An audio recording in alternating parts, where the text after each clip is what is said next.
It's always sunny in Saratoga.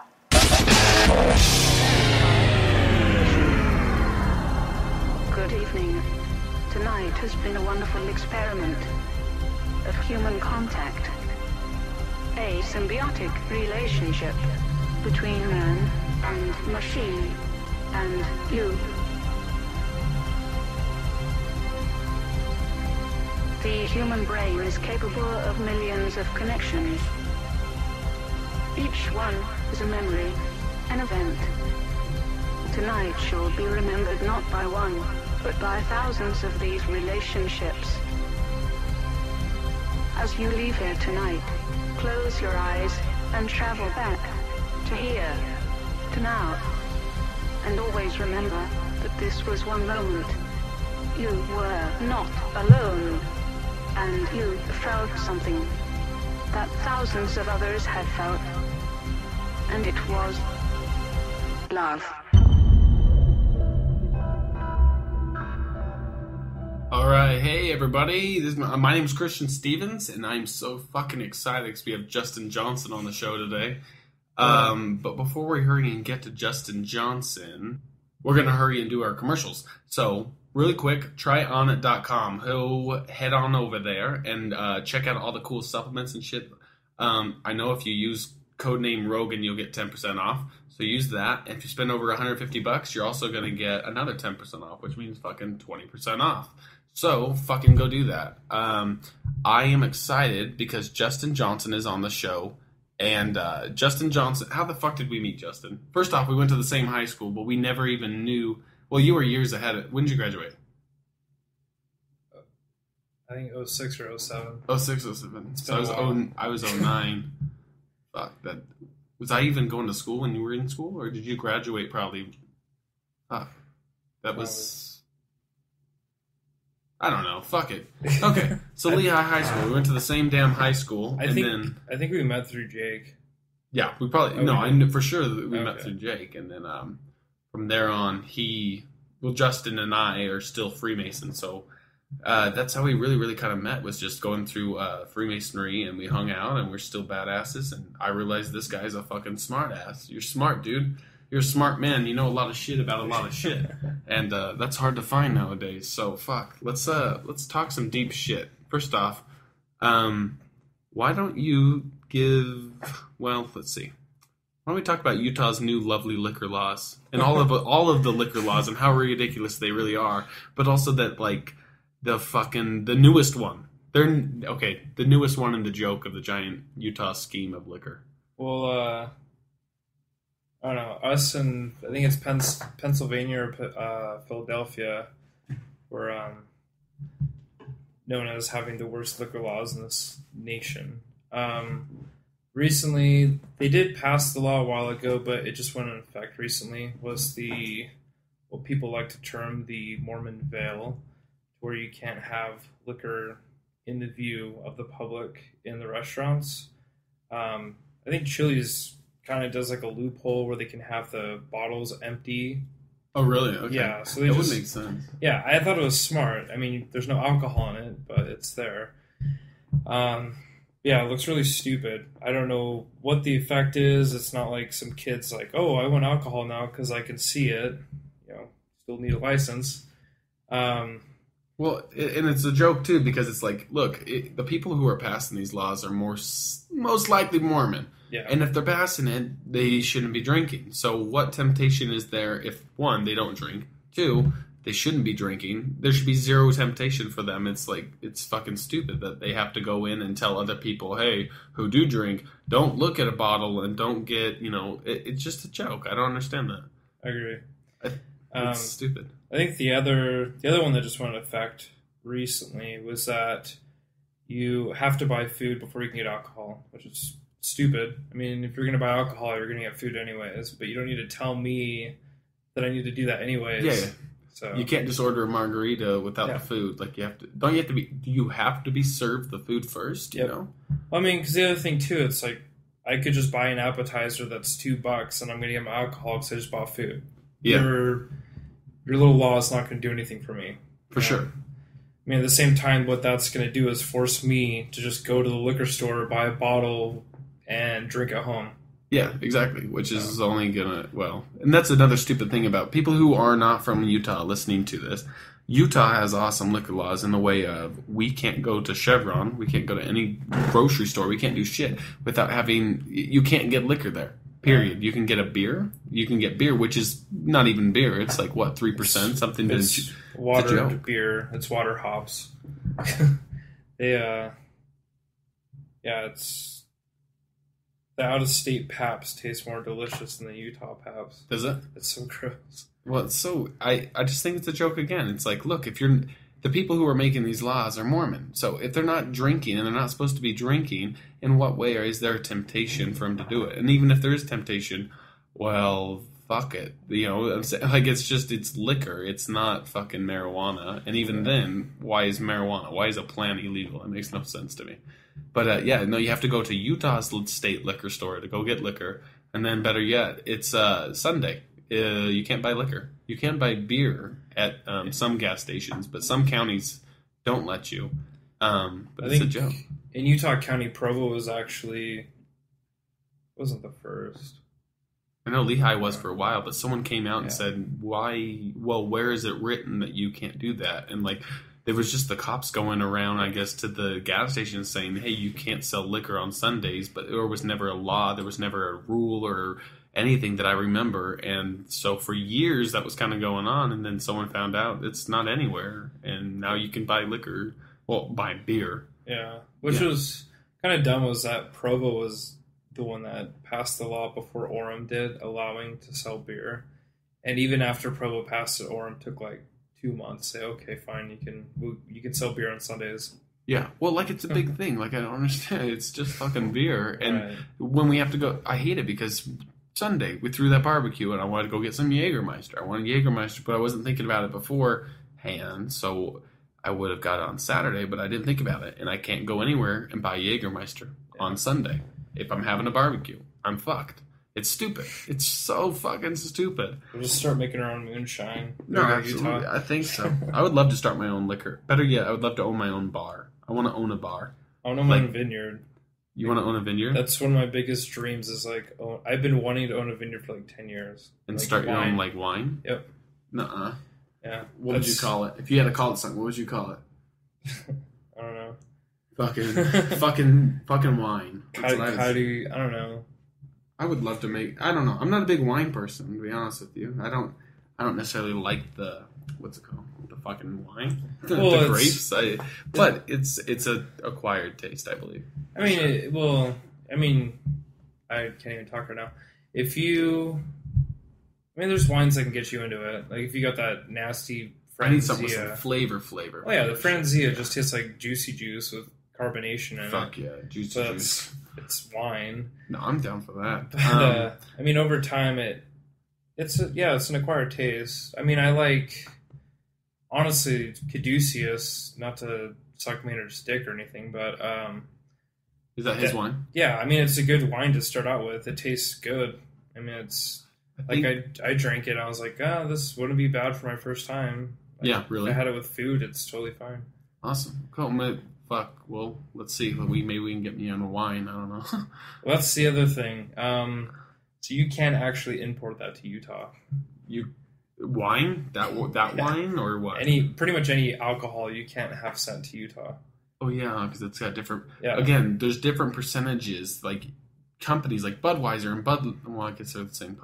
But those beer companies have to make totally different percents of the can of beer. So, like, out of state could be like a 5% beer, and here it's about 3%, like we were saying earlier. But it's a fucking joke that they have to make. It's like the caffeine-free Dr. Pepper that they had to make for Utah, and then all of a sudden the Mormon Church decides, hey, no, it's okay. Caffeine's okay. You guys can do the Dew now, Mountain Dew. God cares that much to say no Mountain Dew. Like, what the fuck? I think that's really stupid because. Lately, when I ask people that, like, oh, they allowed it? Oh, it's always been allowed. No, I went to church, and I was told several times that I can't have caffeine because it's bad. Like, at every camp out, the kid brought a Mountain Dew. He was a bad kid. Yeah. Holy shit. His parents are stupid. Yeah. Man. So everyone's just like, oh, well, they said we can have caffeine. It wasn't in the Word of Wisdom. But, So they're saying like, oh, we've always the whole time we could have caffeine, and I just think it's a bunch of bullshit. It's like you were told as a kid you can't have caffeine because of the word of wisdom, because it's like tea. The caffeine is bad for you, blah blah blah. There's but like an tea's addiction, good for is you. what they said. Yeah. Yeah, I think people. I don't know. But it was funny because like it's blind energy faith. drinks were, they never really talked about it. Well, maybe they did. Fuck, I don't know. But no, it's a joke that all of that kind of. Well, think about it. If now caffeine's okay, why the hell is coffee not okay? Well, do you know what I'm saying? The hot drinks word. This is kind of dumb, and I'm sure anyone's going to give me shit for it, but I don't care. The church has tons of stock in Coca-Cola. No, they do. It's Pepsi is from. Well, yeah, I don't know. I mean, in all honesty, in a business sense, sure, that's a smart idea. You guys can have caffeine, drink all you want. Yeah, we'll make a ton of money off you. No, it's true. But why don't they put stock in alcohol so we can all drink? Yeah, well, and they're such flip floppers. Fuck, give it a month and maybe they will. Like I could totally see that coming down to it because, from what I remember, when Romney was trying to run and stuff, that's kind of like when they were trying to announce like, how can we get more members to our church? Is it just the caffeine things that's holding? I can't have a Coke and it's holding back. So they're like, no, it's okay. And then because I think Romney was caught drinking a Diet Coke or something like that. I'm like, oh, you can't have that. So the church says, no, anything Romney does, you can do. So I just wish he would have. Have you ever seen the Vice documentary? Talking about Romney right now, sorry. About, it's called Romney in the Mexican War on Guns and stuff like that. And how they're all connected. It's crazy, dude. I'll have to check it out. Yeah, no, so Romney's dad was born in Mexico. I didn't know that. So he's full-on Mexican in a way. Yeah, he's white, but in a polygamist ranch in Mexico. Romney's great-great-great-great-grandfather, whatever, from the pioneers. The Romneys, they went down there and started their own little thing down in Mexico, which Utah, at the time, when the Mormons came over here... It was part of Mexico. Yeah, but people don't know that. They're just like, they killed them all. They just... Yeah, exactly. So they come here, they kill some Mexicans, they fuck up some Indians, they even bring slaves, and that's a funny thing too. People don't know that some children's parents. Yeah, the fucking captives. What is that called? Mountain Meadow Massacre. Yeah, it's a joke. That's a fun thing to ask an LDS member. They can all. It's two things. One, they never heard of it.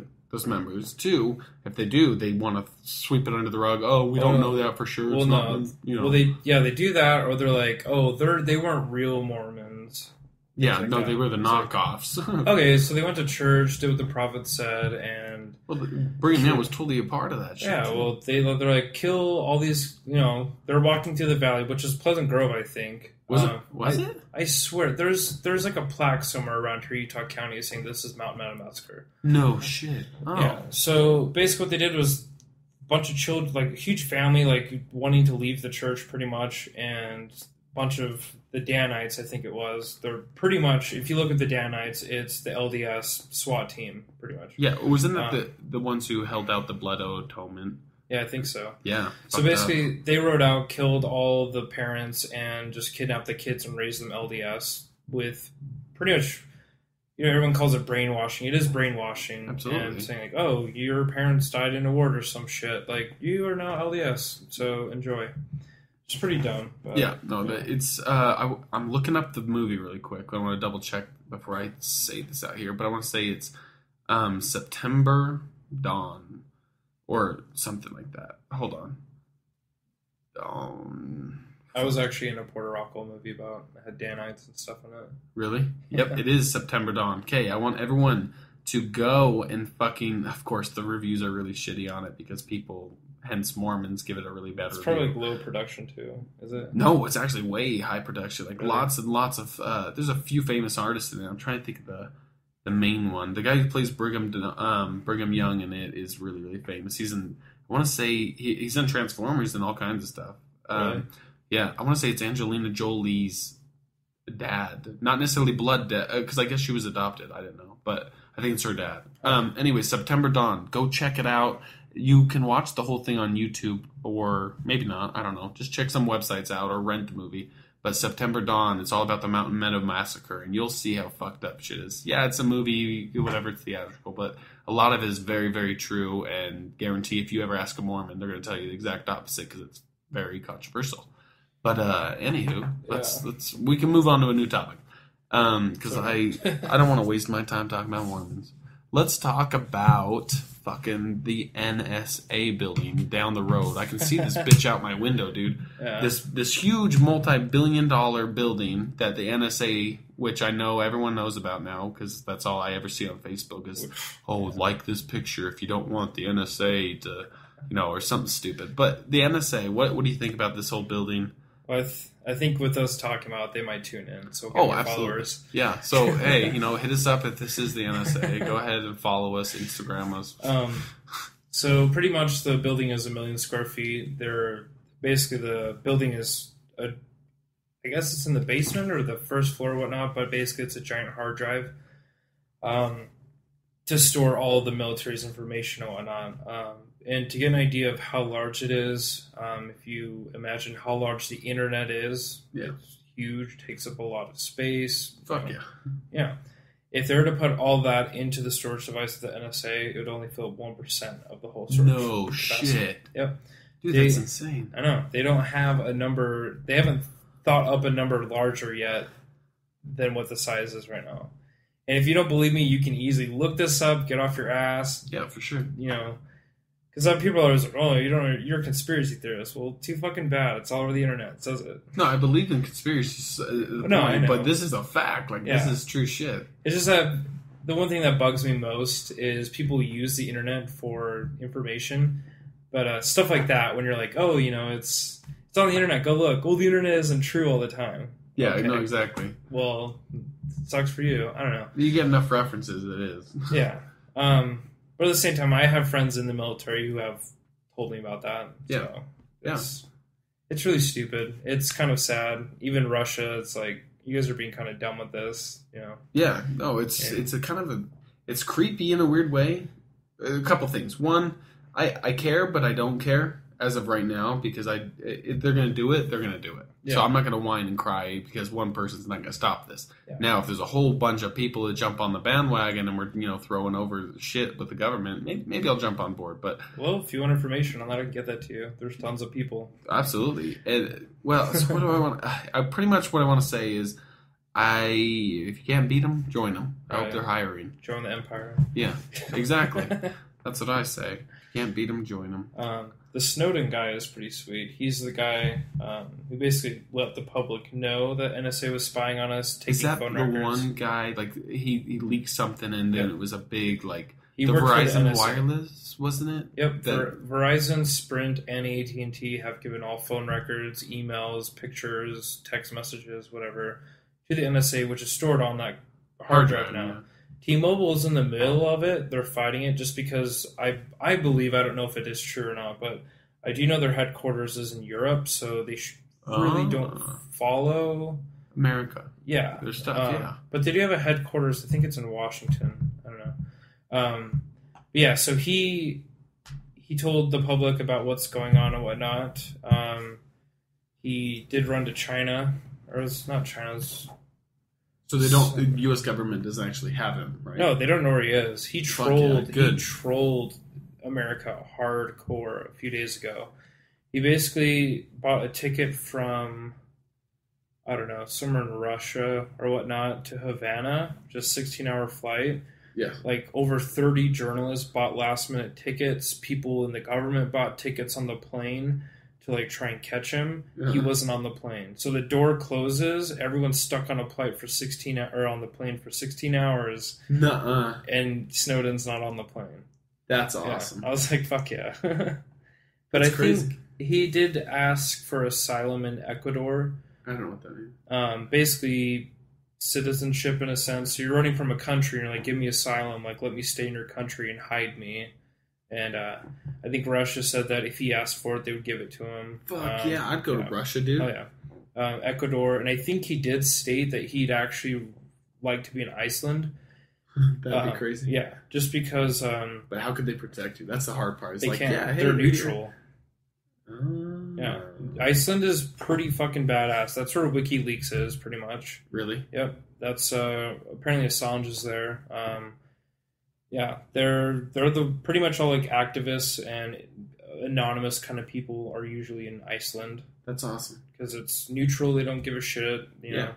Wouldn't that be cool to live in a country like that, though? Yeah, like, I would imagine love a that. state like that. Like Yeah. right now, we're cool with gay marriage, we're cool with pot, we're cool with just do you, be good, don't kill people, chill out, have fun, Yeah. and make money and make us money, and in the end, just be happy.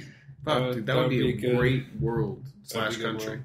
I'm down to move to Iceland. Iceland, the other cool thing about Iceland is they're one of the leading countries in the green movement. So most of their buses and transportation are run off helium or hydrogen. No, sorry, hydrogen. Probably If hydrogen. it was helium, they'd be floating and blowing up. Yeah, floating buses and shit. But yeah, they hydrogen fuel cells, and a lot of people don't know much about hydrogen, or like, oh, it's going to blow up randomly and all this bullshit, but they've proven it doesn't. So Really? That's fucking cool. I'm trying to think. I don't know. Okay, so if I remember right, the Vikings tricked people. They called Iceland because it was actually really Greenland, and Yep. Greenland was Iceland, and they wanted people to come to Greenland, Yeah. thinking, okay, but here's ice, and the people who were needing to move to those countries only had enough money to travel to there. So people end up in Greenland, which is really Iceland, and couldn't leave because they don't have money. So they had to deal with it and live there. It's kind of funny. I don't know. No, for sure. Have you've seen Prometheus, right? Fucking love Prometheus. Let's talk about that for a minute. Let's talk about Prometheus. That whole beginning is Iceland. Okay, I'm trying to remember. Like, Fuck, gorgeous fucking green hills, waterfalls, like... Shit, I need to rewatch it. Dude, I feel bad. Okay, It's- I understand the point of the movie. Okay. I just don't... Yeah. But that's all filmed there? Is that what you mean? The whole yeah, it might have been the whole thing, but I do know the whole intro, beginning part of Prometheus is all Iceland. Fuck, okay. Yeah. Dude, I love It's Iceland. gorgeous. We should go visit there at least. I love that. Let's talk about Prometheus for a second. The idea of...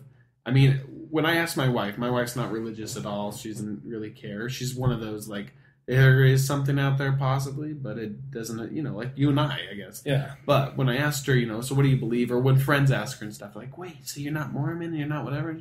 She's like, well, I believe in ancient aliens and I believe in Prometheus and stuff. That's awesome. Because it's fucking like, it makes more sense than most religions. Yeah. That's what's so funny. Is like, yeah, we haven't seen it, but there's a hell of a lot more proof that there is something else out there other than this guy who's never been here. Yeah. I believe in a higher power. What it is, who it is, what energy it is, who knows? But Prometheus is the shit. I love Prometheus. Yeah. I can honestly see Google becoming the Wayland Industries of our world. And it's like monopolize everything, builds everything, makes us shoot off and explore galaxies. But the cool thing is that there's been studies and mathematicians, and again, it's one of the, I don't know, I keep going back on how dumb people are sometimes. No, for sure. That's the point of the podcast. We're trying to make people smarter, hopefully. Yeah. When mathematicians and, these people who put a shit ton of math into probability, and people are like, well, that's just a theory, or, that can't be true because this. It's like, their field is way more involved with mathematics than you working at McDonald's, and you're saying that it's not true. Yeah. Anyways, that aside, there's been theories and hypothesis and whatnot of the probability of life around us. There's a link, I guess, we could post or whatnot once we find it. Is it Canadian? I don't know. No, it's basically just saying that the probability of life just in the Milky Way is over 100,000 Earth-like or over 100,000. No, sorry, 100 million Earth-like planets of life having on them in the Milky Way. So they start out with like trillions and trillions and trillions of solar systems in the Milky Way. Yeah. Breaking it down. Wait, how many we have solar? So maybe I'm learning something right now. Oh, dude, so there's a shit ton. When I think the Milky Way galaxy, I think of our planets. Period. Does that make sense? Like I'm thinking Earth. We got Saturn. You got Mars. You got But so you're telling me that there's other planets in this Milky Way? There's a shit ton that we haven't just discovered yet. Do you mean, or I'm lost? Well, it's based on telescope Hubble. So are we looking at the galaxy? So not the universe, but the Milky Way spiral galaxy that we're part of. Okay. So basically, we're this little tiny fucking dot. Yeah. If you want, just like you could Google later on how insignificant is Earth. It'll I've got that book over here, the Night Watch one or whatever. And it's got this crazy. It's the main Hubble telescope. Okay. Or that one picture that like poof. How many fucking universes, universes, but how many galaxies were out there? In it was like the first, that little square. the black dot. That was just like, why don't we just take a shot in a picture anyways? And we ended up discovering shit of the galaxies. That was a pretty cool thing. Yeah, no, that picture's badass. So you're telling me that there's more... So in the Milky Way galaxy, there's more than just the planets that I'm aware of, I guess? Yeah.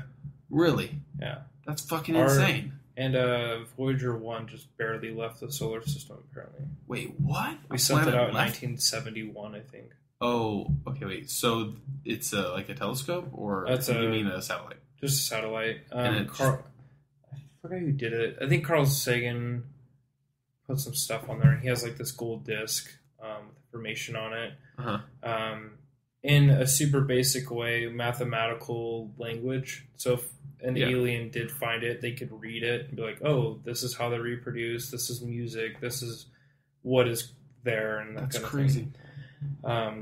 Thing. So basically it breaks it down. So like we'll cut that trillion in half, and then we'll have 500 billion, of solar systems that could have life, and then we'll just cut that in 1/4 and be like, 100 million or whatever 1/4. I don't know. Yeah. I'm not a mathematician. Yeah. But that's crazy, dude. Yeah. So there is a huge like it's unfoundable to like even believe that there is no life out there. Oh, for sure. Yeah. Because then they put in the probability of how we even got from bacteria to here. Yeah. And putting that into the equation, that's how they got over 100 million planets with the possibility of intellectual life. Yeah. So anyways, so Prometheus is, again, if I remember right, Prometheus is the idea that there were fathering planets in a way with extraterrestrials, as we call them, or aliens.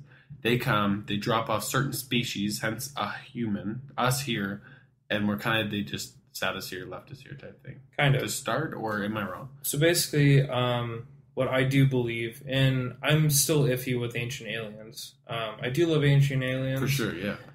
It's just... There's some stuff that's... and there's just so many theories on one topic or whatever, but there's so many crazy... So with Prometheus at the beginning, he drinks from this cup that deteriorates his whole body, and he falls into the river. And then during the intro where it's showing the movie named Prometheus... You see the genetic modification and then progression into humans. Gotcha. So that is something I do believe in. That's some kind of higher power, as in I can. I guess when we're talking higher power, the fact is it's most likely something smarter than you. Yeah, something out there. Well, even maybe just really an alien. Yeah. I mean, again, a Mexican could be an alien. A Canadian could be an illegal alien. We're talking extraterrestrial aliens here, and I don't know. In a weird way, I have that feeling too that we were just, in a way. Okay, here's my thought. Same thing, but extraterrestrials from different planets, not necessarily like a UN type of planets, not like Star Trek shit that's just say, all right, we're the Galaxy United Force. I don't know what it's called.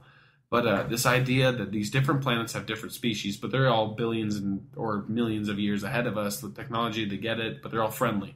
So they decide, hey, we're going to take our species, and that's, or in this species and that species, this. So that's how we get different species here, and they kind of just dropped us off and left us and to figure out a thing. Or, again, to evolve, but they were way smarter ahead of us. It's like starting with sea monkeys. Like, they just, and then we were, we evolved and we did our own shit, but they kind of started our own planet. And in a way, have you ever heard that the moon's hollow? Yeah. Yeah. What do you think about that? Like, it reminds me of the Death Star from Star Wars. Well, apparently, I gotta look this up. They either did it or were about to do it and it got canceled, but there was something to make it ring or something. No, the United States were going to shoot a nuclear missile at the moon. Yeah, I heard about that. I think I kind of believe they did do it, but it just bounced off because it's not going to explode in space. I wonder. That would be cool to try. Well, no, but it'd be stupid because we need that for fucking the tides. Yeah, we need that to live. People don't understand that. Without the moon, we can't live. We don't live. Like things would get fucked up. Yeah, and so it's weird that like everything, and again with the sun too, how far away the sun is to us is exactly perfect for life because it's not too hot to burn us, and yet it's not too cold to fucking ice age us. But it's just crazy like that. Everything's set so perfectly, along with the moon and the tides and the energy and the flow. And it's weird too because our body's made of 90% water. Yeah. So if we're flowing with the tides and stuff, someone's told me, again, this is some new age stuff, but that if you throw out your more, what do I call it? Your intentions or the things you want to get, your affirmations, better, whatever. During full moons, it's better because technically, if you're made of water and so is the ocean, and it's pulling on water, it's doing its thing. That like we know we are made of energy. So if it's pulling on energy, if it's pulling on us in a way, it gives more energy towards your idea. Yeah. Again, that's just a way of thinking. It's probably a placebo, but the fact is, it is fact that it does pull on water. So if we've got 90% water, there's a fact that some way it is pulling on you. Like I know I can't sleep nights. There are like the supermoon, I couldn't sleep. Like for weird reasons, I don't know why, but every full moon, I can't sleep. It's like it keeps me up, dude. Did you? Okay, yeah. For me, I cannot sleep during moons. It's weird, but I'm obsessed with the moon. I fucking love the moon. Was it Sunday? I want to say it was Saturday, Sunday. That was the supermoon. Yeah, because I went to sleep and then my cat woke me up. She's like, God, she's a bitch. She'll wake me up at like 3 a.m. with claws on my back and just like do laps around my room. Sounds like my dog. So yeah, I went back to sleep. I woke up at 7. Ever since I did yoga classes, I started doing yoga like in the morning, and then I just slept until before I like left to come to your house. Like, I slept for so long, and I mean the moon is still there. Like, yeah, it's still for sure. On the earth. So it's just so funny. It's like it's a super moon. It's the same damn moon. It's just a little closer. And I wonder how that would mess with the tides or stuff like that. I never thought about that. I don't know. Well, I mean, I could see it. I mean, to get physical or I don't know, anatomic, whatever the word is, anatomy. I mean, I've been told that like the moon plays a lot of effect on women's like cycles. Yeah.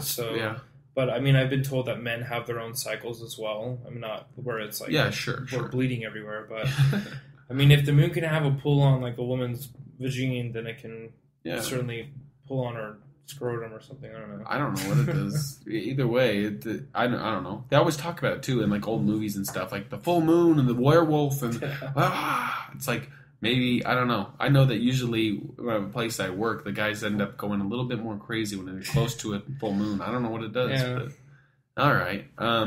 Tell me about. We were talking Sunday about that church thing you went to. Aleister Crowley type thing. What is it called? It's the church or the group or the idea, whatever it is. Well, I do need to state that I am not a part of it. Yeah. Just because of Grand Lodge. Sure, They feel OTO is clandestine. I can't fucking talk. Oh, to Masonry? Clandestine. Yeah, because there was like 2 things in the ritual that were similar. Okay. Yeah.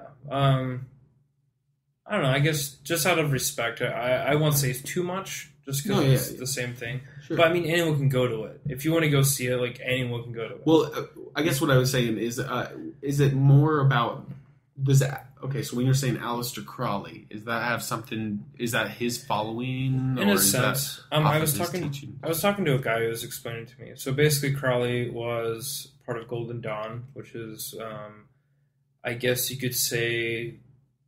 So basically how Scottish Rite's not Freemasonry in a sense. Sure. It's just a different club. The next branch, but you need to be a Master Mason in order to be a part of Blue Lodge, Yeah. It's the same thing like OTO and Golden Dawn, kind of. Just like they're like kind of sister fraternities. Oh, so it's a fraternity type thing. Yeah. That's kind of cool.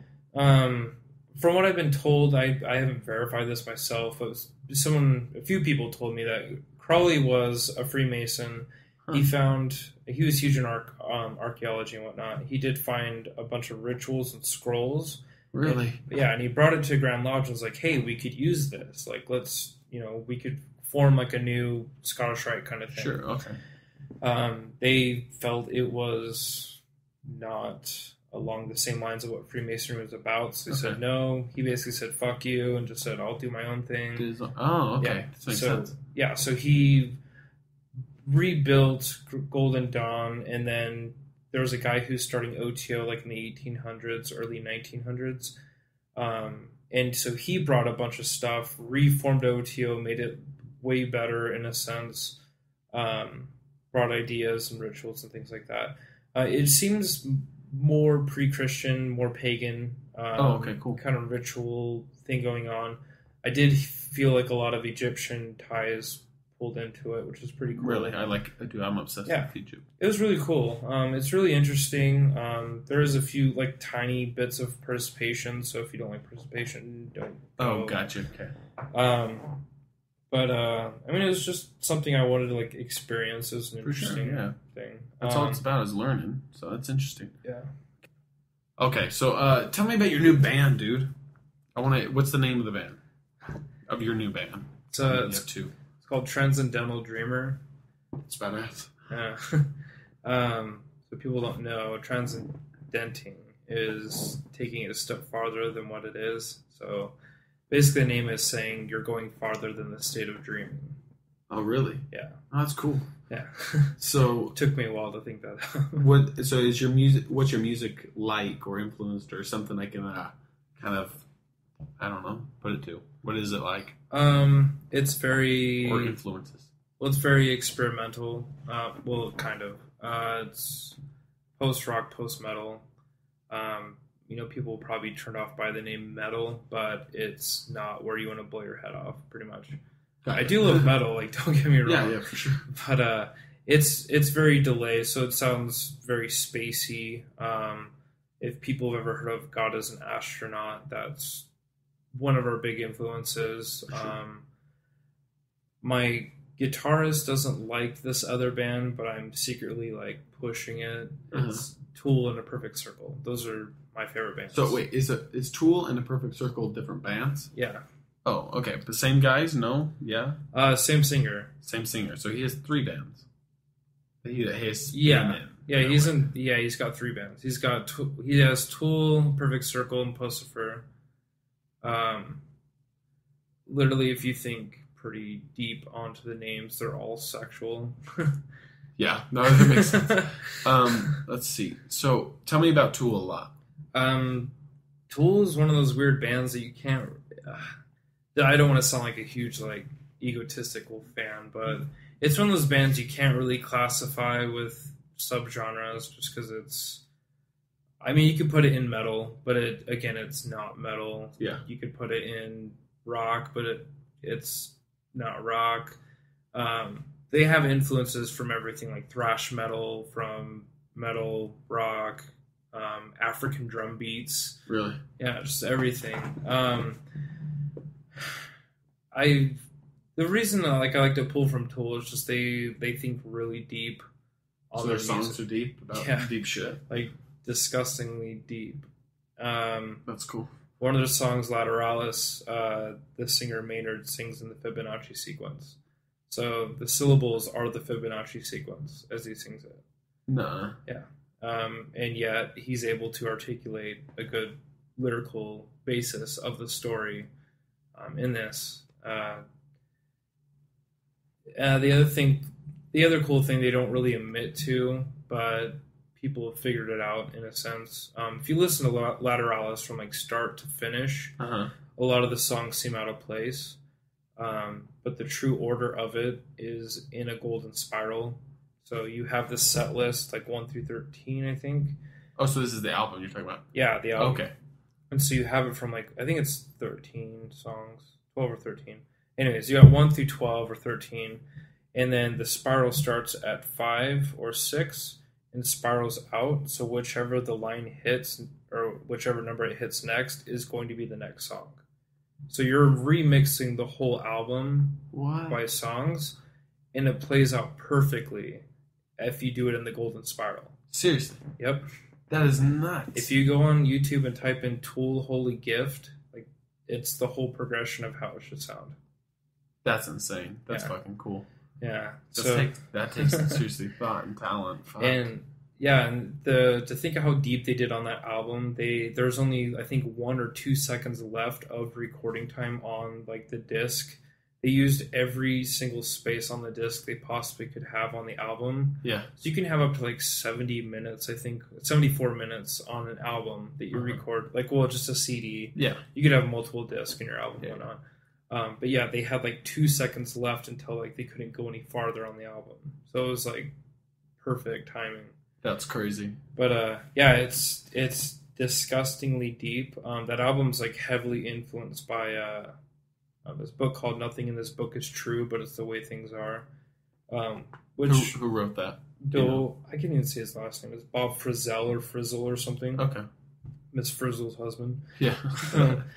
So it's that book is insane. I mean, if I explain it to you now, you're not going to probably... Well, I mean, people listening probably won't want to read it, but...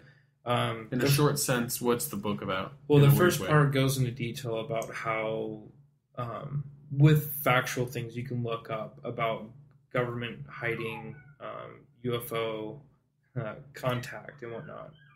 Can everyone hear my dog howling? Hold on, let's see if we can hear it. Oh, now he wants to be quiet. Oh, okay, I get it. So the first part's about like facts and things you can look up, like government conspiracy. Yep, of alien contact. That's crazy. So what's the second part?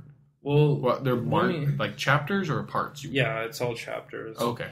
But basically, just to get people like wanting to still read it.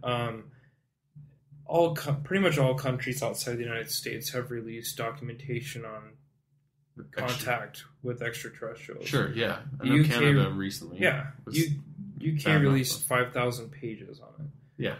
US still to this day will not release anything, and I think they're the ones working with them, and that's why everyone's pissed. They're the ones that have the most information on it, for sure, and they won't release anything. That's if you look up online, there's this thing called after disclosure, which when the disclosure does happen, that's going to be a major footstone in history to where it's going to be the new AD. Yeah. After disclosure. Oh, okay, that makes sense. Because that's going to wipe out everyone's... Well, I mean, you could still probably believe in your faith or whatnot, but it's going to an extent. I mean, I don't know if any... Jesus never talked about aliens. I mean, they talk about stuff saying like, oh yeah, there are different people on different planets and this, that. But not really to worry about it. Not that we've made contact with them. But, I mean, that's a huge part of Ancient Aliens in a way of is like the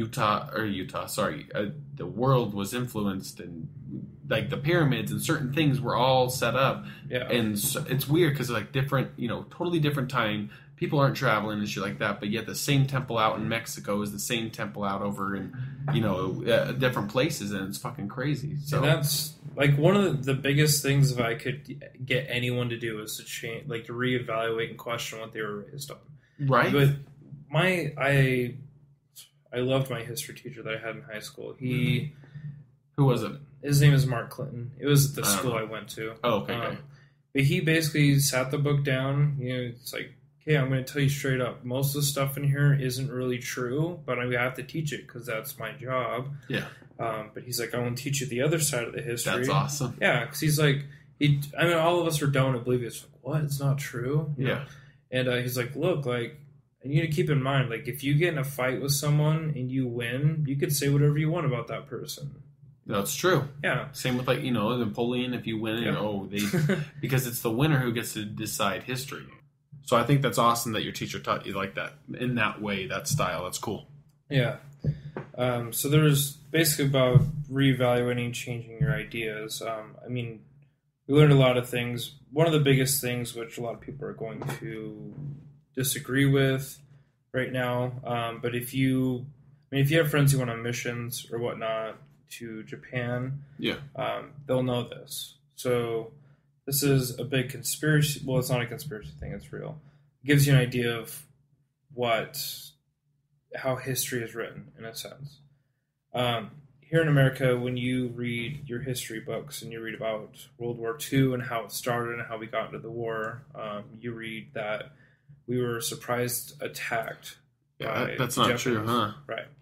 So my teacher taught us and showed us documentaries and whatnot. Basically, Australia kept telling us, look, you're going to get bombed by Japan Yeah. if you don't stop what you're doing. What Yeah. we were doing was freezing their trade, their assets, stock, anything they had to do with us. We blockaded them, really pissed them off. Meaning we weren't buying things, we weren't Yeah. shipping things, we weren't allowing it in. Yeah, we Which weren't mean, allowed- you know, Yeah. Okay. And so Australia was like, look, you need to knock this off. Like, they're going to get pissed and attack you. Uh-huh. Like, I would have done the same thing. Like, if Sure. someone's blocking... That's it's how your you home. make money. Yeah. And so, I think it's Eisenhower who was president at the time. I want to say it was Roosevelt. Okay. Yep. So basically what he did was commanded all naval warships to come to Pearl Harbor. Now, if anyone's been to Pearl Harbor, you realize how small that port is. And you realize how large the Navy is. So a lot of captains were saying, fuck you, we're not going to do that. We've heard these transmissions, and we know that we're not going to be able to move around in the waters in Pearl Harbor. Yeah. But, captains did it anyways, just to follow orders. Yeah, and yeah. whatnot. And what happens? By Boom. chance, Yeah. somehow, they didn't know that. No, I remember hearing about that. There were days before that Roosevelt was even told, and there was tons of stuff that came out and said, look, Pearl Harbor's going to happen. This is going to happen. They're on their way. This is going to happen. Are you going to stop it? And they just, oh, no. And then, the whole... They knew 2 weeks in advance that it was going to happen. Yeah, we did know about... we won't even get into 9/11. Yeah. That's a whole nother episode. But yeah, so that gives you an idea of like the difference in history. So if you actually go look up Fingerprints of the Gods, which is a book, he didn't show us. This is something I learned later on. It's going back about the temples and the pyramids and whatnot, being the same from other sides and whatnot. Yeah. There's this map called the Piri Reis map, which you can look up. Piri, it's P-I-R-I, Reis, R-E-I-S, I think. Okay. So he was a famous naval captain in Constantinople time. Okay. So he was given this map to recatalog and recopy. And it basically what it had was the western side of Africa, the eastern side of South America, and keep in mind this guy's from like the 1500s, like 1501, and the northern tip of Antarctica. And Antarctica wasn't even found until 1818 by someone sailing down there. So it gives you an idea of like what the fuck, like how did he know this kind of thing. Okay, yeah. So if you look at the map, based on cataloging and whatnot, they didn't have... I think it was longitude back then. Longitude wasn't invented yet. Or founded, whatever you want to call it. So the details of the map would have been way warped based on them not having longitude yet. Yeah. So basically the way that Antarctica was mapped was with the coastal lines not there. Or no, with coastal lines there. So like it has ice all around it already right now. Yeah. But the way it was mapped was as if there was green on the land of Antarctica. Yeah. And so what the age of the map would have been, from what the scientists like claimed and whatnot, was that the map would have been cataloged 14,000 years ago. Yeah. And the way they would have cataloged that would have been from satellite imaging, in a sense, to where like you would have had to been pretty high up to be able to catalog it that detailed. Yeah, absolutely. Yeah. So basically what the book is about was that, there's another theory that Einstein was actually huge on. So apparently people used to send theories to Einstein all the time to get him to like, oh yeah, I agree to this or something like that. Oh, okay. And he would just like, God, stop sending me shit. Like, I don't care, Yeah. But this one guy sent him this theory about the Earth, basically being like an orange peel. So the crust, you just picture you have the orange and the peel isn't connected to the orange. Like it can move around and whatnot. Yeah. Okay. And the way that the Earth stays in its state is based on the magnetic field and magnetic poles, which keep it in position. Correct. Yeah. NASA is now agreeing since the 1980s that we do have polar shifts, which means the polar will change here and there. Yeah. So basically what the book is about was that, based on that line, is that Antarctica used to be on the equator. So And what people believe Wow.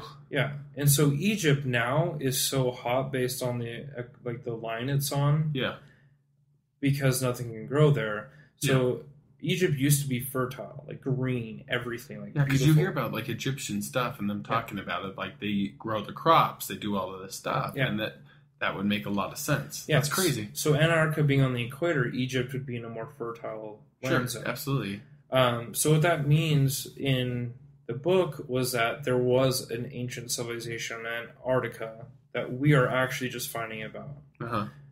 We have scientific teams in Antarctica who are drilling down there. They found like this 1,000,000-year-old skeleton down there. They found that mammoth. They found a mammoth. Or no, that was in Russia, I think, Ukraine, the mammoth thing. But they found grass. Like they've hit grass. Like they've hit land drilling down like in Antarctica. They found all this stuff that gives hints to people probably lived on Antarctica when it was that way. So what this book is about is that this civilization is the link that puts all of those together. The Peruvian temples, the Egyptian temples, or the pyramids, and having that structure very unique to each other. So meaning that like those people, they were all in one area and then they spread out. And they also believe they're the ones that gave like the Sumerians these technological advances. Because Sumer just popped out of nowhere, like, oh, we've got agriculture, we can do all this shit. And you're the first civilization on Earth. It's like, how did you even learn all this? It's nuts. So that book's pretty insane. It's called Fingerprints of the Gods. Joe Rogan actually just interviewed Graham Hancock, who wrote that book like a week ago. Okay, I'm gonna check it out. It's a really awesome book. That sounds crazy, dude. Yeah, for sure. Like, that's so. What do you think about? Well, now that you brought up Joe Rogan, what do you think about psychedelics, drugs? Not even drugs sound so negative. They do, yeah. But what do you think about psychedelics? Meaning like mushrooms, the DMT, ayahuasca, stuff like that. Like, Yeah. What do you think about them? Well, I'm heavily against recreational use. I mean, sure, it's fun and whatnot, but then a lot of the use it for you're saying like you use it more just for fun. You're against that, right? Well, a little bit. I think that the psychedelics are a lot stronger than what people think they are. Yeah, they're a tool, but they shouldn't be used constantly. Right. It should be like mind fuck every once in a while to get you back on to thinking fun and normal, but also thinking happier. Positively, Which I'm still confused to this day as to why they're illegal. Absolutely. I've talked to cops where they, not cops, just like friends of who are going to law enforcement and whatnot. And I'm just like, why is it illegal? I'm like, oh, it alters the mind. Why is that bad? Yeah, since when is altering the mind? Yeah, I mean, brainwashing, that's all cool. Hypnotism, that's fine. Yeah. But something that can make someone like... Yeah, well, and that's what's messed up is we know that cigarettes kill over 300,000 plus a year, probably, from all the chemicals and everything that they put into. But you don't see anyone. I mean, there are people that say don't smoke, but no one's freaking out like they are over pot. Yeah. Pot's killed no one. Yeah. Period. No one, and that makes it. And if you have heard someone who's died on weed, then that's not true. It's the stupidest thing I've ever heard. You if can't you've heard die. that, slap them. Because it's a joke. Also, I just think, why couldn't we regulate it somewhat like alcohol? Not necessarily the last thing we need is to put it back into the government's hands. But I'm thinking, like, if we could do, like you can't, just don't drive high. Right, and that's what they're doing in Colorado and Washington, which I'm glad. Yeah, because that's a smart thing. It's basically marijuana is the same thing with alcohol. Like if you're drunk at work, you're going to get in trouble for it because you can't perform right. Absolutely. Or if you're driving drunk, you're going to get arrested because you're driving under the influence. You're impaired. Yeah. So that's totally fine. Like at the same time, like if I did mushrooms, there's no way in hell I'm going to drive. Oh, absolutely. I'm messed out of my mind. Yeah. Well, and it's so I completely 100% agree. I think it's silly shit.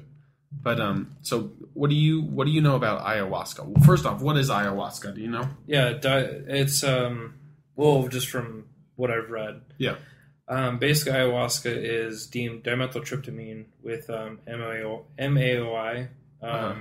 Basically, it's in a tea brew. If you actually watch it's not Les Straussman.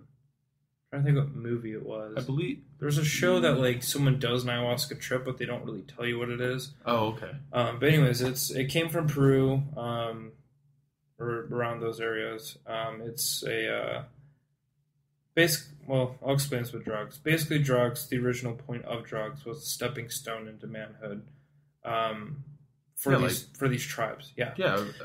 So in Peru, ayahuasca was the stepping stone into manhood. I'll basically explain DMT, and then I'll explain ayahuasca. So Okay. DMT is actually in everything. Yeah. It's Don't we have DMT? Yeah. Yeah. So when you dream at night, well, this is a theory. It's about 99% true. Sure. Basically, you have a pineal gland in your brain, which holds DMT. So when you sleep, that leaks into your brain. Yes. Kind of like Inception, if you've seen the movie. Yeah. Same kind of format. Like, I'll explain that more in a bit.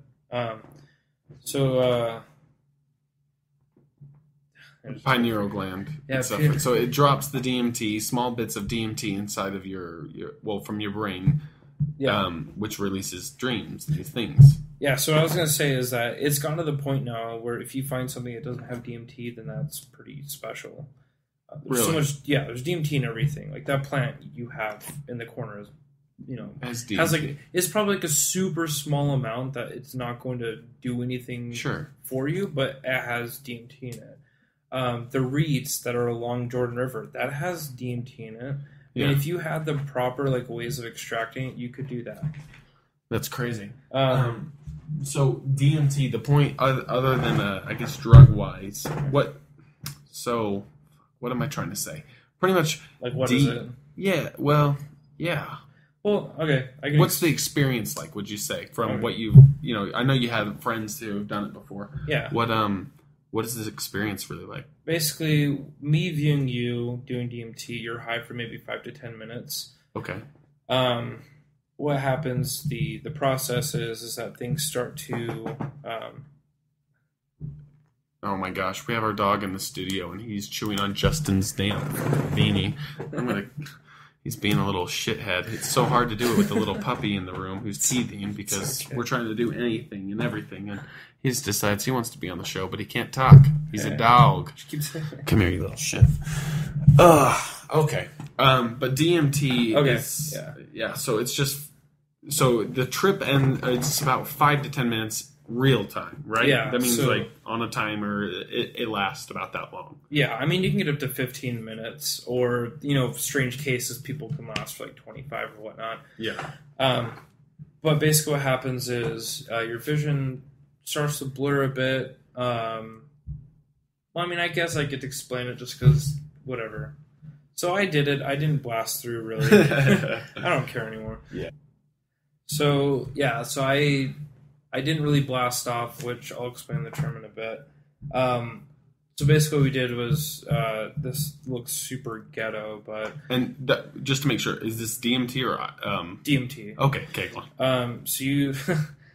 This sounds super, disgusting, but I don't care. You smoke it from a crack pipe, pretty much.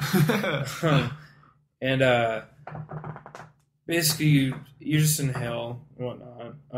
The best way is just to do it to, some good... So, okay... DMT is what? It's a powder. So it's a powder. It looks like a powder. What is it from?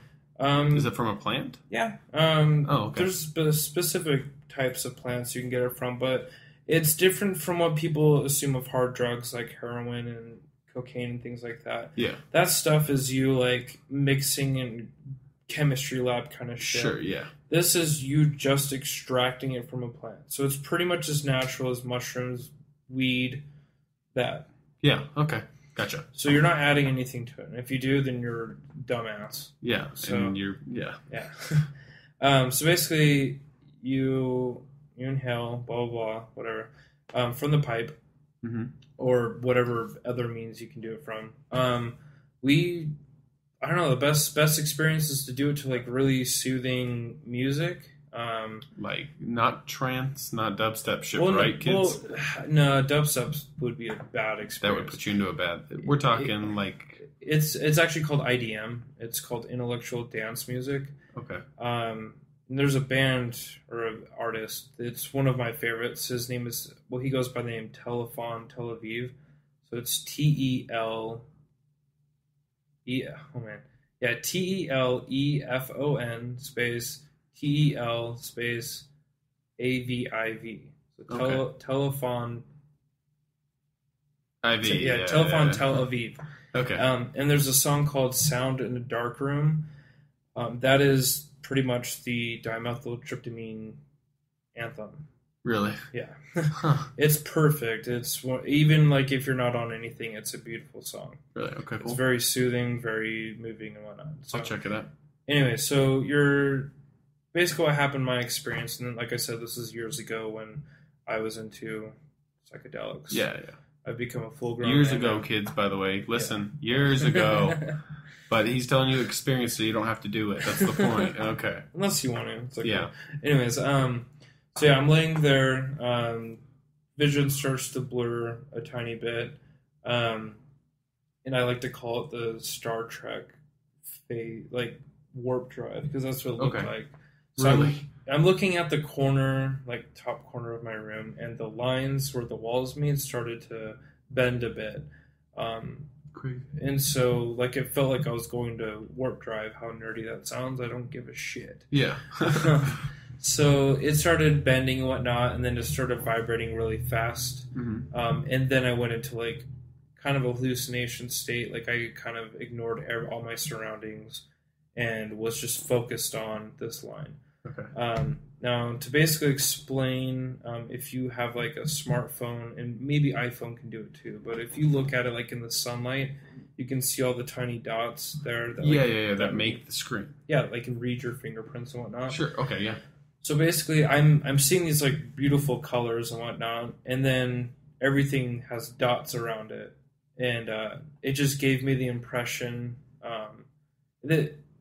that maybe life or things are all those mini dots. Yeah, it's fake. That's in a sense. Like, that's a huge. I believe that. Yeah, and a lot of people. What's going on behind you when you're not looking? Type thing. It's in the like sense. Yeah, that makes sense. It just gave me more. I don't know, whatever. Everything's matter. Everything's absolutely matter, but matter formed and into a energy. beautiful way or whatnot. Yeah. So basically, it gave me that point of view. The other thing too, Joe Rogan and a bunch of other people who've given quotes on DMT and ayahuasca. I know Jim Carrey. Jim Carrey did it talks about too. a lot, yeah. They basically say that when they're in the trip, it is the most beautiful experience you could possibly. Like, you can't even explain how beautiful it is. Yeah. But when you come back to reality, everything here seems fake, like super fake reality. That you feel like you're going into reality when you trip, but you're coming back to a fake area. Huh. Almost like playing a video game where you know it's fake, but when you come, like Matrix. I love The Matrix. Yeah. You can use that in so many things, but first off, if you haven't seen The Matrix, fuck you. Go get it. Go get it on fucking DVD, pirate it. I don't care what you got to do. NSA, listen in. But don't pirate it. Go and Google it. But watch The Matrix for real. It's like I love it. The red pill or the blue pill, and you pretty much get to choose the reality of just being dumb and just being completely, everything's fake and whatever, but you believe it all and you're in that drama of shit. Or you can take the real pill and just know that like life's fucking life and that you control it, you run it, you're in a matrix, and everything that looks gold is not gold, if that makes sense. If anyone wants to know a good visualization of a DMT trip, there's a video that does have probably one of the closest visual viewpoints of what it is like. Really? Yeah. I've never even seen it. What is it? It's on Netflix, actually. It's called Enter the Void. Enter the Void. Okay. And if you just want to watch the clip, just go to YouTube, type in Enter the Void DMT trip. Okay. And it shows it there. So basically, it gets to a point where he feels like, he is about to blast through, but he gets interrupted by his cell phone that he left on. So then it kind of stops it. Yeah. But it shows you the beautiful aspect because everything turns into this kaleidoscope kind of thing. Yeah. Basically, these DNA strands are floating around, like beautiful colors, like super detailed. Yeah. But just keep in mind the movie it's a good movie, but it is kind of not super low production. Yeah. But it's not the extent of what it's going to be like. Absolutely, yeah. Everyone's going to be different, too. Right. Like, you couldn't explain it technically to me because it's not like I can take a picture of my brain and show you what would have happened. Or, you would probably have different colors, Sure. different kind of kaleidoscope thing going on. So that's as you're kind of about to blast off or whatever, right? Okay. So when you blast off... Blast off is going into the dream state, in a sense. That's when you are fully tripping. Meaning your eyes could be open, but you're not seeing visually what's in front of you? Yeah, in a sense. Cool. That's so me and you have two mutual friends. I won't say their name just for sure. Yeah. rights or whatnot. Yeah. One of them, who's a good friend, what he explained to me was that he was actually, from what I remember what he said, he was in a cabin in the woods and had a family, had a dog. Yeah, yeah. Mm-hmm. And so there are times when you have these like super detailed connections with people or whatnot in these states to where it's such an emotional attachment that you actually start crying when you come back out. Another friend was riding a motorcycle through Egypt. Yeah, I heard about that one. And the Sphinx was talking or looking at him, and like he told me he could feel the tear drop. Well, he was going so fast that he was flying, but I mean he was on his motorcycle, but he could feel the wind and like the rain or something on his face, even though he was in this thing. But he could feel everything, and like it's strange. So he was. Tell me the rest of it. So he was. I know he was in Egypt. I think riding a motorcycle, and then didn't he go to the moon or catapulted to the moon? That was another time he did it. Oh, okay. That one he I guess. Well, let me explain. I guess when you go in, you actually have this thing called a spirit guide who helps you. This sounds really kooky, but it's going to happen. Absolutely. It's different for everyone, but basically they're kind of there to help you not freak out. They're the ones that are like, it's okay, like this is totally fine, like this is your first time, you know. Are we talking this is a human here, or when you get into the trip? No, this is in your mind. No way. Yep. That's insane. A lot of people see a woman. A lot of people call her Luna. Really? Yep. But I mean, it's different for everyone. But basically, this friend that we have was basically dressed as Mother Nature. And this lady took him. Again, this sounds kooky because absolutely. People haven't probably done it. But think about dreams too. Like when you try telling someone your dream, and there was this, and then also we were robbing over here, and we flipped. Yeah, dreams are crazy. You guys got to realize this is just a dream that you can really remember, and you're putting yourself into. But so he's on the moon with this lady, and she's showing him the Earth. Like, if I remember right, how he explained it was, she showed him Earth as if people weren't there. Like, how beautiful it is if we didn't fuck it up. Gotcha. Meaning all green, all beautiful. Yeah. So that's pretty cool. But the cool thing is, a lot of people actually have life-changing experience on it, to where. Sorry. It's all right. The spirit guide basically shows you things that are going to help you in your life. There is a doctor who does do. It's illegal in a sense, but he does get permission for the patients to do this type of therapy. He'll get a lot of heroin addicts and coke addicts and meth addicts. So people that just have tried to stop everything and nothing's working. Yeah, nothing's working. So what he'll do is he'll give them a high dose of DMT intravenous, which is through the veins. Because when you smoke it, you have 3 different filters, or 2, whatever, until it gets to your brain. When you do it intravenous, it's going straight to your brain. You have no filters. It's a pure shot of DMT. It's nuts. Yeah. So these people are having longer trips. They're reflecting on their life even longer and realizing, hey, like, I need to really shape up. A lot of times the spirit guide will kind of give them a slap on the hand. Not like in a bad way, just look, like you need this. Put your shit together. Yeah. And it's been 100% successful. Like That's insane. All of them stopped doing what they've done. And the other thing about like DMT, like people think, oh, well, are they going to get addicted? You can't. Like you don't get addicted to dreaming. Yeah.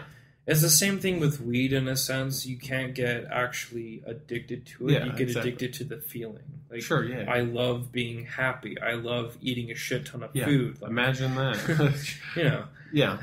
I'm boosting the economy by eating a lot of food. Like, you Yeah, know. exactly. But DMT doesn't make you hungry, but it's the same effect. Like, you're not going to get addicted to it. You're just going to get addicted to like seeing really fucking beautiful things, Yeah. which somehow is illegal. But It's a joke. so with that in mind, like when you do smoke it or however you want to do it, you'll be high for 5 to 10 minutes, me viewing you or anyone Sure, viewing yeah. you. But in your mind, you're high for maybe 30 minutes to a few hours. Okay. That's why I call it the Inception drug, just because like the movie, they're in the dream state, but in real time, it's the same concept. Yeah. But you don't have like people wanting to kill you in these dream states. That's nuts. But with ayahuasca, I'm viewing you. You're probably going to be like tripping for like 8 hours plus. Yeah. And so in the stepping stone, in a That's sense, insane. to manhood, Yeah. is that in your mind, most people reach lifetimes to years to lifetimes. So they feel like they're in there for like 70 plus years. And that's the step into manhood. That's the spiritual experience. No shit. Yeah, that's crazy. People feel like they're having this like communion with their, God or whatever you want it to be. Mm-hmm. And that's the thing. Now, the big mind fuck that people were talking about is that with DMT being leaked in your brain, and you understand how long like a trip is, Yeah. you're smoking it. Mhm. Okay, that's a small amount of DMT. For sure. And when you dream, that's a small amount of DMT. Yeah. And when you die, it Yeah. leaks all the DMT that's in your pineal gland into your brain. So yeah, someone was telling me like that the main reason your body naturally makes DMT, you fuckers. Yeah. So pretty much when you're about to die and your body says, "Holy shit, Justin, this is going to be the worst moment of your entire life." You're about to die. You're it. You're hitting the can. You're kicking it. You're gone. You're done. Your brain is technically going to release all of this DMT from your brain. Right. So again, if you're doing a small hit compared to all of your DMT, that's probably a huge reason. Is that have anything to do with the whole tunnel vision and the whole go to the light and Kind that of. type of release when people say they've died and came back? So basically, you smoke DMT, that's 5 to 10 minutes of DMT. Yeah. Or when you dream. Yeah. You're probably having about an hour's worth of DMT. Yeah. The amount of the pineal gland, this is a study, so it's Uh-huh. not proven fact. The reason I say it's not proven fact yet is that to have a proven fact of DMT being the pineal gland, you have to have a live human brain, like moments from death or whatnot, to verify. You That can't is- do that because it's unethical. Gotcha. Yeah. Yeah. So it's like 99% true. Okay, yeah. These are people who study this for years. yeah. Anyways, this is the mind fuck. This is something I'm still like, kind of dumbfounded about. Sure. So basically, the amount of DMT in the pineal gland is up to 70 years. So Of me watching you, 70 years of DMT's worth leaks into your brain. Which then you equate that to what it is like in your brain, becomes like forever. Now, when people go into the DMT state, it's this incredible, beautiful experience to where you can be surrounded by people, have different kind of experiences and whatnot. That in itself is a form of heaven. Absolutely, yeah, that would make a lot of sense because, like, you always, I know someone personally who I met through this one program, and she had died and then she came back, but she was a kid. I don't remember. Something happened, like she drowned, and then she was out, like completely dead, flatlined at the hospital for 15 minutes. Came back, and she said it was the most beautiful thing. It was all heaven. It was like this, stuff, and there were family members of people stuff. But it didn't. First off, it didn't follow a lot of the Mormon things. Period. Right. Second thing, she explains almost exactly a lot of the things I've heard on a lot of people DMT trip. Third thing, she was little and whatever, but she remembers all of this stuff, and I think that possibly, I'm not saying there's not an afterlife, guys. I don't know. I'd be stupid if I said there isn't, but possibly, who knows? Fuck it. Yeah. But what I'm saying is that I think it's fucking insane that like 70 years worth of DMT will be released usually when you die. And- Possibly, yeah. again, study, but that's like, fuck, you could be dead, but you could be... You're still in the trip. So it's a future, like it's not like in a length of time, I guess, forever, pretty much, because it's so fucking long of a trip. That one in itself would be the form of, because you'd be dying, you'd be dead, which would be 5 minutes of you dying in that process, right? Yeah, sure. But if you remember Inception, where that van, when it's going to the water, yeah, it goes forever. And that's what, like 3-second drop. Yeah. But when they're in like the deep dream state, that's like a half hour. Yeah. So in a sense, that's 5 minutes of you dying. That 5 minutes in your mind, that's an eternity. A long time. Yeah, that's an eternity of you being in this heavenly place. So near-death experiences most likely are exactly this. When they're coming back, they're like, I was up there, I was talking to people, I was doing my thing, I was whatever, and then all of a sudden, because it can be whatever you want. Yeah. And that's the truth of it. When you're not necessarily brainwashed, but when you grow up to believe what you want to believe in these things, most likely, same with dreams, you're going to get some characters or familiar faces or people you know. So when people die and pass on, they're expecting, 1, I think I'm in heaven. 2, here are these family members, these pictures, these people I've seen, they all love me, they're happy. Who's to say they're not there? I don't know. But I'm saying that, like, even when we dream, think about that. Fuck, when we dream at night, it's the weirdest thing ever. We just decide all together that when the sun goes down, we're all going to shut off for 8 hours. We're just going to sleep, but you don't know anything that's going on around you when you're sleeping. Like, anyone could be in the house doing their thing. Obviously, if you get awake, but it's like people could be doing their own thing. The world's still moving on. You're asleep. You're gone. It's like you're not here. Yeah. You are in your a DMT state. Like, you're gone. You're not in your head. There's people that you have seen in your life that do end up in your dreams. No which doubt, I could see as being like the heaven aspect. Sure, yeah. So the people you do see. I did read a book, and I hate the movie, but it's called Lightning Thief. I've heard of it. It's the Percy Jackson thing. Oh, okay. It's a kid book, pretty much, like Harry Potter. I love Harry Potter, but whatever. Anyways. Okay. There's a part where he's in the underworld with Hades. Yeah. And he sees a Catholic priest on there, and he's like, well, why is he down here? Like, shouldn't he be in heaven? And Hades says, well, heaven's depicted on what you believe it to be. So if I believe heaven's going to be like cotton candy and clowns, like that's what it's going to be when I die. I absolutely agree with that 100%. Right. 100%. That's totally true, because my heaven's different than your... It's like this, your career, whatever you want to do is different than the career I want to do. Yeah. Your life that you see is perfect. Your perfect life, your perfect car is way different than what my perfect car, perfect life, perfect whatever is. So... It's almost the same thing. Heaven and hell are whatever you make it, And I don't believe in the devil. I don't believe in this hell of fire burn. But as sure as hell, if you are Catholic or whatever and you believe that, I would not doubt for a second the second you pass away. And, most guaranteed, you're the person sitting there thinking, oh, I'm going to heaven. Unless you're in this guy in prison who's everyone's telling you for days and weeks before you go to fucking death row. They're saying you're going to go to hell, you're burning hell, get ready to meet... No doubt that guy's probably going to be somewhat kicking the shit out of himself. Yeah, exactly. And it's going to be falling into the state of there is torment. It's this black darkness. And that's what it's going to be when he goes into it. Yeah, that's crazy. I mean, with my friend that I have, I keep saying friend just because I don't want to like get people absolutely. in trouble. Well, yeah, and it's also like we just respect. Yeah. Yes. So he... Like, I don't want to say this in a negative sense that you're going to have a bad time if you do DMT. You're going to have a bad time, okay? It's going to be your fault if you have a bad time. If you think, it's with anything, really. If you have a bunch of negative thoughts before you do or it. Or negative people around you, and you're, like, well, yeah. Let's say you go to the amusement park, you're with some shitty friends, they're bugging you, or better yet, say you have a crush on a girl, and the girl invited a different guy that she really likes, and guess who's there is the third, fourth wheel. You know what I'm saying? Like, you'll be there. You sure as hell, yeah, they're going to have a different experience than you. They're going to have fun, they'll be good, and the entire time you're going to be like, that fucker. Yeah. Why is he talking to her? Why is she talking to, him, and she's playing you? It's just, exactly, it's your state of mind. So, these drugs enhances emotions, pretty much. So, if you're thinking negative thoughts, those negative thoughts are going to enhance. Now, I don't want to say that to where you're going to be like, well, shit, I don't want to do it now because I'm, what if I do have a negative thought? It's not going to be that bad.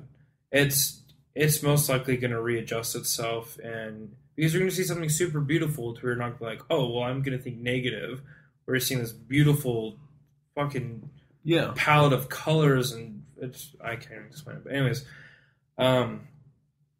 my friend, he smokes cigarettes a lot. So if you smoke cigarettes a lot, it's going to be a lot easier to get like a huge fucking hit of DMT. Gotcha, because you're more used to. Because you get kind of a burn in your throat. Okay. Not to where it hurts, just but like you're it's killing a off cigarette. Isn't it burn. the cilia? It's the hair in your throat and stuff that's going to Yeah. burn inside. It's yeah. Okay. I mean, it regrows, so it's not something that's Yeah, for sure. detrimental. Uh-huh. And so he took it, and like no joke, right when he took it, the other thing too, when you smoke it, you're gonna fall on your ass. Like you cannot stand up on this thing, you cannot try and walk around. Yeah. You're gonna like go like when you sleep, you're laying on the ground. Like your brain is gone. Yeah. And so right when he took it, I mean you can still kind of talk back and forth. But he just keeps going, I shouldn't have done this. I shouldn't have done this. Like, I'm just like, I was like, what the fuck are you doing? Like, don't do that. You were going to fuck yourself now. So basically what he told me, I mean, there's different areas of you can reach in DMT. There's areas where there are things that are going to tell you things about your life or, you know, he gets to this room where there's a bunch of hooded figures. Not where it's like evil looking hooded figures. Sure. Just, you know, like a monk or whatnot. Yeah. And they kept telling him, like, you're not supposed to be here. Like, you've gone way too far. And it, like, freaked him the fuck out. That's fucking nuts. Yeah. Well, the friend that we had, the motorcycle one, had the same problem. Really? He looked into the temple that was, like, not finished built yet. And the builders in there looked up at him like, what the fuck are you doing here? Like, you're not supposed to be here. Kind of thing. What? Yeah. Dude, so this is crazy shit. Like, this is... The big thing that I do believe... Joe Rogan talks about this a lot. Basically, I mean, we'll eventually have the potential to travel to planets and whatnot. Yeah. Right? Oh, yeah. DMT is traveling inner space, so in your mind. Yeah, exactly. Which is fucking so deep, because we only use 10%. Right. That we're aware of, you know? Yeah. A lot of people actually do go to other planets and see alien life, like, on DMT. That's fucking nuts. Yeah. So, I mean, if you want to know like other people's experience like pretty well, go read DMT: The Spirit Molecule. Do not watch the documentary. I mean, you can watch the documentary, but it's on Netflix, kids. Yeah, but... it's pretty much like a trailer for the book, like the really? movie. I wasn't really a fan, but yeah, it's a really beautiful thing. Like I mean, in all honesty, I fully believe. If people seem like they can not handle it, but like are mature enough for it, because it is a life-changing experience. Yeah, I think everyone should go through it to experience it. But I mean, I can't do that because it's illegal, which is stupid. But yeah, I mean, if you want to do it legally, go to Peru. They still do it. They do ayahuasca down there. Yeah, I've seen a video of ayahuasca and stuff. This one woman, I don't remember what was going on. She needed to get over crap. I guess her dad used to sexually molest her or something. I remember. It's a National Geographic. Yeah. And the dad sexually molested her. A lot of messed up shit happened to her, and she wanted to get over it. The National Geographic flew her out to Peru to film her doing this ayahuasca thing. She's at this the shaman place. It's a lot of people go there. Well, they have ayahuasca retreats. Yeah, and that's what it was. One of those, and she was there, and she was doing her whole things. They were there for the day, kind of experiencing, talk about it. Then they ate. Then the next day, they're like, "Hey, you guys are gonna do it." And so they, she drank it and did this thing. She started throwing up, and she got like hot, cold sweats, going crazy, and dry heaving like a motherfucker. It scared the shit out of me as I was watching it. It's a super disgusting taste. Yeah. But yeah, you look like you're going through hell. Yeah, I thought she was going to die, dude, the way she was acting. But after all said and done, she fixed her shit. She didn't care about the parents or the whole crap that happened before. She totally different person from point A to point B. Yeah. It was crazy. It's a really beautiful experience. I mean, like that probably, from what I was told, it's either detoxification, because any psychedelic you do, it's opening and turning on new things that you didn't have.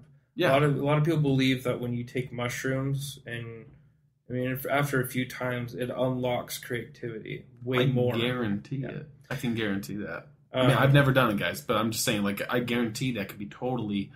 I think they're tools. Yep, they are. You know, they were here before we were here, technically. I mean, they're doing studies right now, actually, about mushrooms, psilocybin, and Psilocybin, what is that? I'm trying to remember. That's the drug that's in mushrooms that Okay, gotcha. gives it the effect. Gotcha. Doing psilocybin, and I think they're testing LSD as well.